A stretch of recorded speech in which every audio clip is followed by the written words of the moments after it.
Alright, so we're doing a little bit here right outside of Elizabethville, just north of it.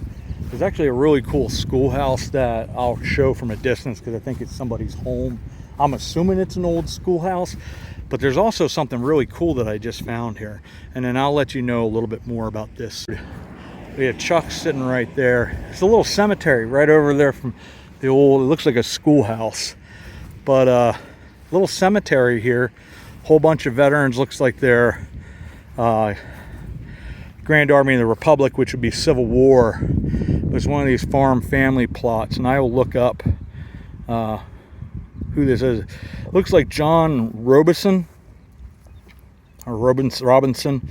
As Robinson doesn't have an N there, so Robinson or Robinson. Born 1814, died 18. I don't know, it was like 71 or 91. It would be, say, it was 55 or 56 years, so yeah, that'd be 71.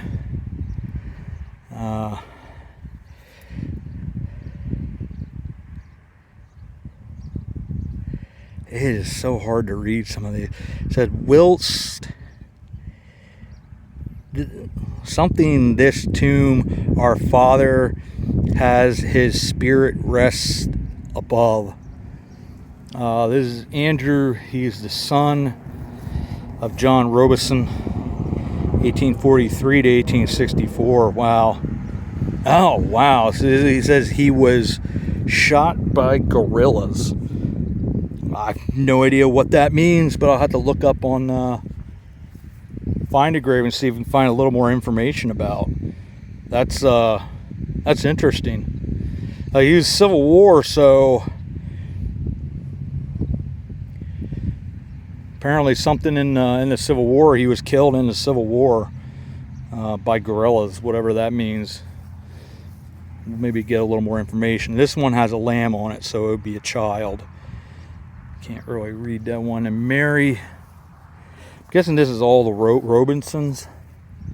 So that's really sad. Like maybe two children there that died very, very young. This is one that's broken off. Looks like another lamb. So it's another child that passed, and then potentially this is another child as well. And that was just sort of life at that period of time. It was pretty brutal.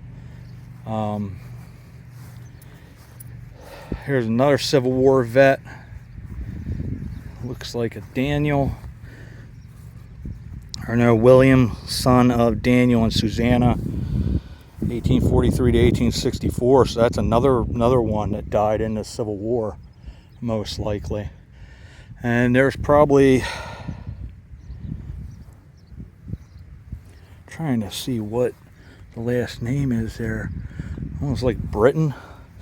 Britttain. I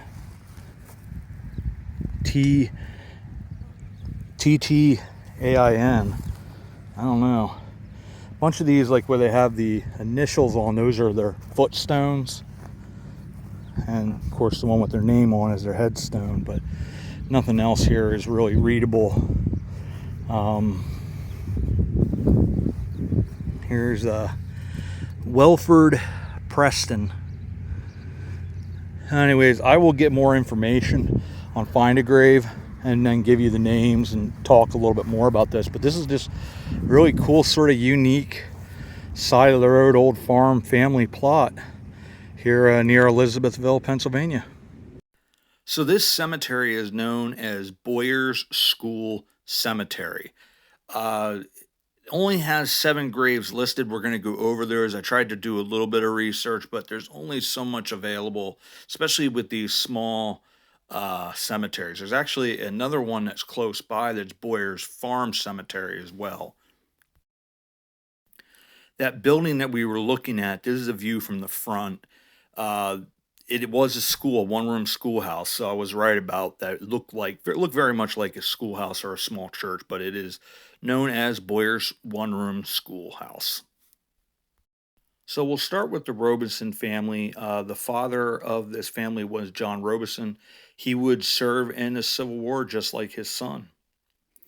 And next we have Mary, his wife. There are some of those stones around them, so I don't know if those are other children. They just don't have them listed on Find a Grave.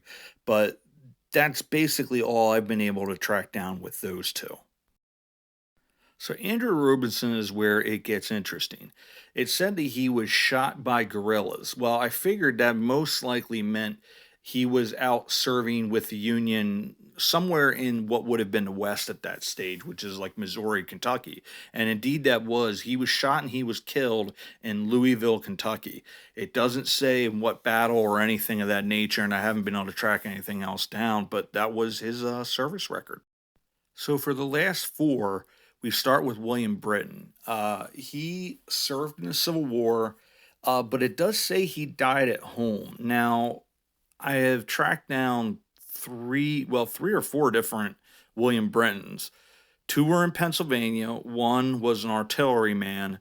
There was one up in Massachusetts, one down in North Carolina, and another one that was a Confederate. So whether that was the North Carolina guy or not, it's sort of hard just to figure out what the records are. So maybe he was wounded, but he did die in Elizabethville, Pennsylvania. So he was back home. Whether he died from wounds or just something else happened is just odd circumstance, but can't track down any more information on him. But he was certainly a veteran for the Union in the Civil War. The next three are all very sad. Wilford Preston, he was the son of Uriah and Sarah Ferry. He was only about 8 months old when he died. The daughter, Edith, she only lived to about a year and a half.